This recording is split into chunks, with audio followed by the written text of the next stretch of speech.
The sun beat down, turning the air, thick and heavy as I navigated the treacherous cliffside path.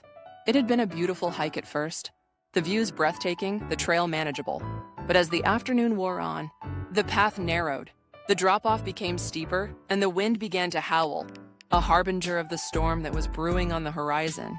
My heart hammered in my chest, a frantic drumbeat against the silence of the wilderness. This was not the leisurely stroll I had anticipated. The path, barely a foot wide in places, clung precariously to the rock face. Loose stones and gravel crunched ominously beneath my boots, threatening to send me tumbling into the abyss below. The wind whipped at my face, stinging my eyes and stealing my breath.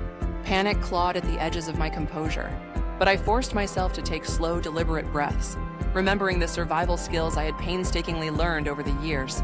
This was it, the moment I had prepared for. The moment my knowledge and experience would be tested. I scanned the path ahead, searching for the safest route. I identified potential hazards, loose rocks, sections of crumbling earth, and areas where the wind seemed to have eroded the path further. I moved slowly, testing each step before committing my weight, my hands gripping the rock face for balance. The rock was rough and cold, but it was my only anchor. Suddenly, a dislodged stone tumbled from above, narrowly missing my head. My breath caught in my throat. I pressed myself against the rock face, waiting for the echo of the falling stone to fade into the wind. This was a clear warning. I couldn't afford to be careless. I pressed on, my focus absolute. I used my hiking stick to probe the path ahead, checking for stability. I sought out handholds and footholds, carefully calculating each movement. Every muscle in my body was tense, alert. The storm was getting closer, and the light was beginning to fade.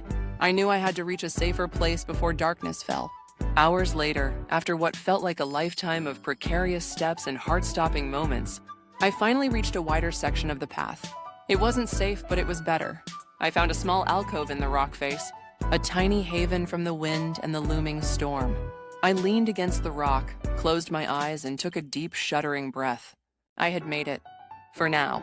As the first drops of rain began to fall, I knew the real test was just beginning. The storm would make the path even more treacherous. But I was ready. I had survived the cliffside path, and I would survive the storm.